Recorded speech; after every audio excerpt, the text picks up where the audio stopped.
Bueno, yo vengo a exponerles este pequeño libro, Superficialidades que les entenderán nuestra mente, de Nicolás Carr.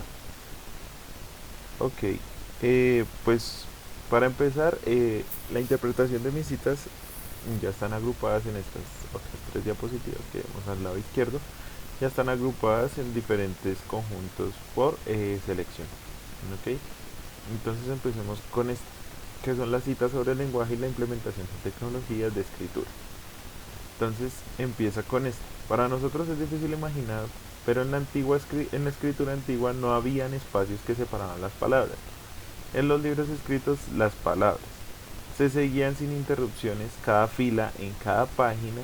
Según esto lo llamamos hoy escritura continua.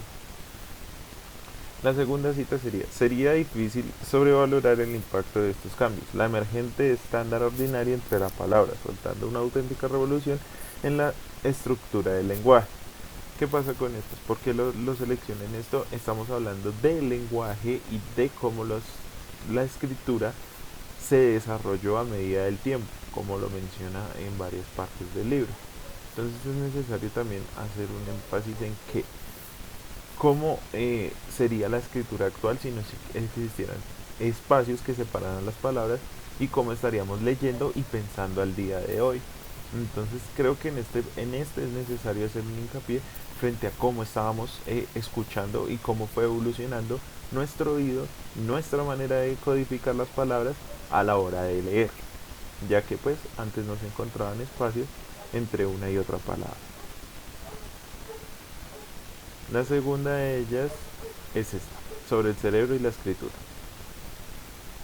El lector experto, explica Marian Wolf, desarrolla específicas regiones del cerebro dedicadas a la rápida decodificación de textos. Estas regiones han aprendido a utilizar la información importante del punto de vista visible, fonológico y semántico y a recuperar en brevísimo tiempo. 2. La codificación normal del cerebro humano, como aquella de los cerebros de la mayor parte de los animales, es la distracción. 3.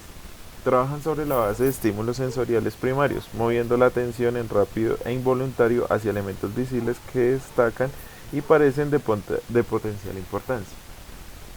4. El cerebro del lector de libros era una cosa más que un cerebro alfabetizado, era un cerebro literal.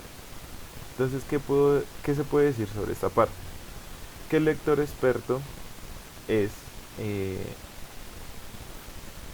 una persona que desarrolla el cerebro, que se dedica a cada parte del cerebro a ciertas cosas. Entonces, ¿qué es lo que necesita el cerebro y qué es lo que más nosotros hacemos?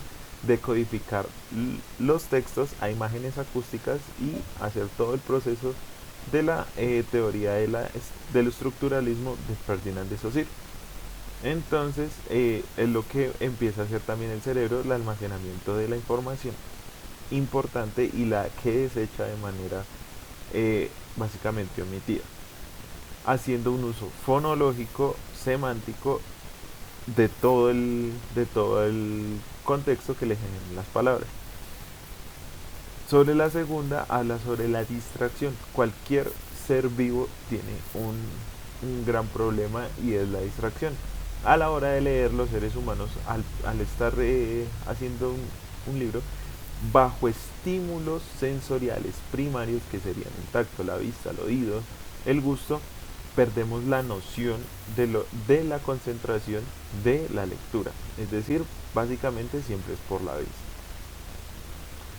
Y pues respecto a lo que mencionaba en las anteriores, es la evolución del cerebro también y cómo la decodificación de las palabras nos ha hecho volver un cerebro más que alfabetizado que pueda leer, nos hizo seres pensantes en cierta medida. Y por último hice esta que se llama la creación del libro, sobre la creación del libro, entonces es esta. Uno, naturalmente había quien había cultivado una particular habilidad en el mantener una intensa atención ya mucho tiempo antes de la invención del libro, o incluso antes viniese la introducción del alfabeto. Y dos, leer un libro era un acto mediativo que no implicaba un vacío de la mente, al contrario, la mente venía llena, o mejor reconfortada. Entonces, ¿qué pasa con esto de la creación del libro? Nosotros, antes de que existiera el libro, ya éramos personas pensantes. El libro no nos volvió una persona inteligente, sino que nos volvió una persona que sabe almacenar y guardar la información. Como se hacía anteriormente en Grecia, en Roma, solo se memorizaban, literalmente se memorizaban los relatos, como se puede ver en la Ilíada o en la Odisea de las épicas de Homero. Posteriormente empiezan a aparecer los primeros textos donde se guardan como libros, que pues ya son sistemas portátiles y de mucha más economía a la hora de escribir. Entonces, sobre la creación del libro, esta no nos hizo más inteligentes, como pues más o menos en la segunda letra, la segunda cita, no nos hizo más inteligentes, sino que solo nos hizo unas personas muchísimo más reconfortadas a la hora de almacenar la información.